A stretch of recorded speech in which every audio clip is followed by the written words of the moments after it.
నాయకుడు, పోరాట యోధుడు.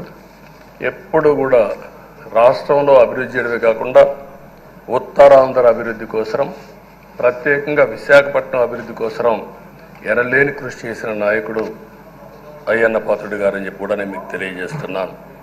ఇంకొక పక్కన ఉత్తరాంధ్ర సుజల స్రవంతి, విశాఖపట్నం, విజయనగరం, శ్రీకాకుళం నీళ్లు కావాలి, గోదావరి నీళ్లు రావాలి, ఆ ప్రాంతం కూడా బాగుపడాలి, మా కరువు ప్రాంతానికి నీళ్లు కావాలని వెనకబడి క్యాబినెట్ మినిస్టర్గా దాన్ని శాంక్షన్ చేయించిన వ్యక్తి అయ్యన్న పాత్రుడు గారు. దానికి మనస్ఫూర్తిగా అభినందిస్తున్నాను. అందరికి కూడా కష్టాలు వస్తూ ఉంటాయి. ఆయన రాజకీయ జీవితంలో ఎప్పుడూ పడనటువంటి ఇబ్బందులు గత 5 సంవత్సరాలు పడ్డాడు. మామూలుగా కూడా కాదు, తన ఇంట్లోకి వందల మంది పోలీసులు పంపించారు, గోడలు పగలగొట్టారు, రాత్రిపూట భయంకరమైన వాతావరణాన్ని క్రియేట్ చేశారు. ఒక స్టేషన్లో కాదు, అనేక పోలీస్ స్టేషన్లో కేసులు పెట్టారు.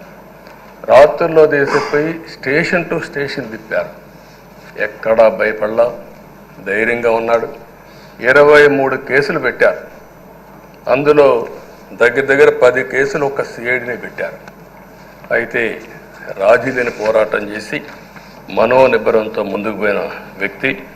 కడాన మనందరం గుర్తుపెట్టుకోవాల్సింది, 62, 63 సంవత్సరాలు ఉండే వ్యక్తి పైన అత్యాచారం కేసు కూడా పెట్టారు. ఇవన్నీ కాకుండా అంటే ఎలాంటి పాలకులు ఉన్నారు, ఎలాంటి జరుగుతాయి అనేదానికి ఒక ఉదాహరణ ఇవన్నీ జరిగాయి. అయితే ఒక్క విషయం ఉండే సభ్యులందరికీ విజ్ఞప్తి చేస్తున్నాను. ప్రతి ఒక్క నాయకుల్లో కూడా ఒక స్ఫూర్తిదాయకమైన సంఘటనలు ఉంటాయి. అందుకే ఇన్నిసార్లు గెలుస్తారు. అలాంటి మన అయ్యన్న పాత్రుడు గారిలో ఉండే మంచి పాజిటివ్ పాయింట్స్ అన్ని కూడా మీరు కూడా ఆలోచించుకోవాల్సిన అవసరం ఉంది. ఒక వ్యక్తి చట్టసభకు రావడం ఒక అరుదైన గౌరవం. ఇది ఒక అవకాశం. కొన్ని లక్షల మందిలో ఆ అవకాశం మనకు వస్తుంది. ఆ అవకాశంతోనే మనం అందరం ఇక్కడికి వచ్చాం. అయితే మనం అందరం గుర్తుపెట్టుకోవాల్సింది, మనల్ని ఎంపిక చేసిన ప్రజలకి ఏం చేయాలి, తాత్కాలికంగా ఏం చేయాలి, ఒక టైం బౌండ్ ప్రోగ్రాంలో ఏం చేయగలుగుతాం, దీర్ఘకాలంలో ఏం చేయగలుగుతామో మనం అందరం ఆలోచించుకుని అలాంటి సమస్యల్ని పరిష్కారం చేయాల్సిన బాధ్యత మనందరి పైన ఉంది. అంతేకాకుండా ఈరోజు ఇక్కడుండే ఎమ్మెల్యేలందరినీ కోరుతున్నాం, మనందరి పైన ఒక పవిత్రమైన ఉన్నతమైన బాధ్యతని తెలుసుకొని నడవాల్సిన అవసరం ఉంది. చట్టసభల్లో సభ్యుల ప్రవర్తన, వ్యాఖ్యలు, చర్చలు, మనం ఏదో ఇక్కడ అపోజిషన్ ఉంటే అపోజిషన్కే జవాబుదారితనం, వాళ్ళ మీద మాట్లాడాలనే ఆలోచన కాకుండా మనం మాట్లాడే విషయాలు రాష్ట్రం మొత్తం ప్రజలంతా వాచ్ చేస్తూ ఉంటారు. మీ నియోజకవర్గంలో ఉండే ప్రజానీకం వాచ్ చేస్తారు, రాష్ట్రం అంతా వాచ్ చేస్తారు. ఒక సభ్యుడిగా మీరు సమర్థవంతంగా పనిచేస్తే ఎక్కడ లేని గౌరవం వస్తుంది. దానికి మనందరం కృషి చేయాల్సిన అవసరం ఉంది. అయితే ఓసారి బాధేస్తుంది, గడిచిన 5 సంవత్సరాలు శాసనసభ అంటే చాలా భిన్నంగా నడిచింది.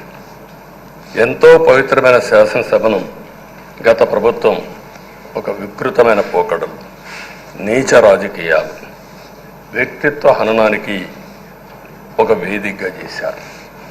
ఇదే అసెంబ్లీలో దూషణలు, బూతులు, విక్రింతలు, కక్ష సాధింపులు, మైకు లేకుండా పోవడం ఒకటి కాదు, చాలా సమస్యలు వచ్చాయి.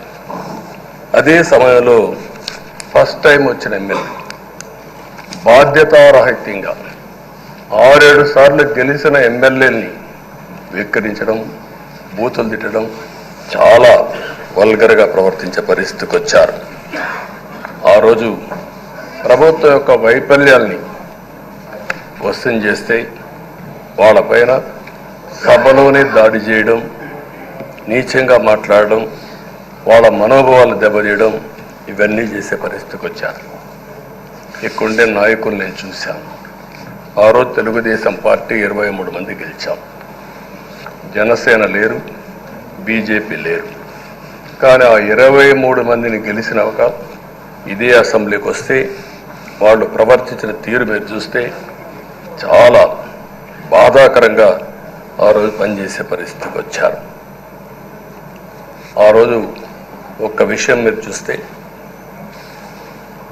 నేను కూడా ఇదే హౌస్లో చాలా బాధపడిన సందర్భం రోజు ఉంది. మెంబర్స్ అందరం ఉన్నాం. నన్ను గురించి, నా కుటుంబాన్ని గురించి ఇష్టానుసారంగా మాట్లాడితే కనీసం యాక్షన్ తీసుకోవడానికి నాకు మైక్ ఇవ్వమని అడిగాను. మేము నిరసన తెలియజేసి ఎడతామని మైక్ అడిగితే మైక్ ఇవ్వలేదు. ఇవ్వకుండా మీరు చూస్తే మామూలు సంఘటన కాదు. ఆ రోజు నేను ఒక మాట చెప్పాను, ఇది గౌరవ సభ కాదు, మీరు నాకు మైక్ కూడా ఇవ్వడం లేదు. మైక్ ఇవ్వకపోయినా నేను స్టేట్మెంట్ ఇవ్వాలి కాబట్టి ఇచ్చేడతారు రికార్డు కోసం అని చెప్పి గట్టిగా లేచి ఇదే సీట్లో కూర్చొని ఆ రోజు నేను చెప్పింది అదే వర్డ్స్ మీకు రిపీట్ చేస్తున్నాను. నేను స్టేట్మెంట్ ఇవ్వాలనుకున్నాం, మీరు మైక్ ఇవ్వకుండా చేశారు. అయినా నాకు బాధ లేదు. మళ్ళీ చెప్తున్నా, ముఖ్యమంత్రిగానే ఈ హౌస్కు వస్తాను తప్ప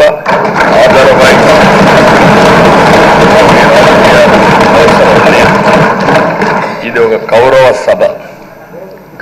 సభ కాదు. ఇలాంటి గౌరవ సభలో నేనుండనని మరొక్కసారి చెప్తూ మీకు నమస్కారం. ప్రజలకు విజ్ఞప్తి చేస్తున్నా, నా అవమానం మీరు అందరూ అర్థం చేసుకుని నిండు మనసుతో ఆశీర్వదించాలని కోరుతూ ఈ సభ నుంచి వాకౌట్ చేస్తున్నానని చెప్పి వాకౌట్ చేసి బయట ప్రెస్ కాన్ఫరెన్స్ పెట్టాను. ఎందుకు ఈ విషయం చెప్తున్నానంటే, నా జీవితంలో ఇది 9వసారి నేను ఎమ్మెల్యే. ఈ రాష్ట్రంలో తెలుగు జాతిలో నాకు వచ్చిన అవకాశాలు ఏ నాయకుడికి రాలేదు. 14 సంవత్సరాలు ముఖ్యమంత్రిగా పనిచేశాను. ఇప్పుడు మళ్ళీ ముఖ్యమంత్రి అయ్యాను. 15 సంవత్సరాల అపోజిషన్ పార్టీ లీడర్గా పనిచేశాను. కానీ తిరుపతిలో నా పైన దాడి జరిగింది. 24 క్లేమోర్ మైన్స్ నా మీద బ్లాస్ట్ చేశారు. ఆ రోజు కూడా నా కళ్ళలో నీళ్లు రాలేదు. మొట్టమొదటిసారిగా ఎలాంటి సంబంధం లేని నా సతీమణి పైన ఆరోపణలు చేశారు. ఆ ఒక్కరిపైన కాదు, ఈ రాష్ట్రంలో ఆడపడుతులందరిపైన, గౌరవంగా బ్రతికే ఆడబిడ్డలందరినీ అవమానం చేయడం, సోషల్ మీడియాలో పెట్టడం, క్యారెక్టర్ అసాసినేషన్ చేయడం, ఇలాంటి చాలా సంఘటనలు జరిగాయి. దానికి పరాకాష్ఠగా ఆ రోజు శాసనసభ్యులు కానీ, కొంతమంది అయితే భవానీ శాసన సభలో సభ్యురాలుగా ఉండి ఎన్నో పోస్టింగ్స్ పెట్టే పరిస్థితికి వచ్చారు. అలాంటి సంఘటనలు చూసిన తర్వాత ఫస్ట్ టైం నా జీవితంలో ఆడబిడ్డల కోసరం ఇలాంటి హననాన్ని చేశారని బాధపడుతూ కంటతడి పెట్టాను. ఆ రోజే అనుకున్నా, ఇలాంటి పార్టీ ఈ రాష్ట్రానికి అరిష్టం, ఇలాంటి వ్యక్తిత్వం ఉండకూడదు. మళ్ళీ ఈ రాష్ట్రాన్ని గౌరవ సభ చేసి హోందాగా నడిపించే వరకు నేను పనిచేస్తానని చెప్పి ఒక శపథం చేశాను. ఆ శపథం ప్రకారమే ప్రజలు గెలిపించారు, వచ్చాను. ఈరోజు 2 సంవత్సరాల తర్వాత, ఆ రోజు నేను వెళ్ళింది 2021 నవంబర్ 19వ తారీఖున వెళ్ళాను. నిన్న మీ అందరి ఆశీస్సులతో, ప్రజలందరి యొక్క ఆమోదంతో ఈ సభలోకి ఎంటర్ అయ్యాం. నాకు జరిగిన అవమానం కానీ, ఆడబిడ్డలకు జరిగిన అవమానం కానీ భవిష్యత్తులో ఎవరికీ జరగకుండా కాపాడే బాధ్యత ఈ అసెంబ్లీ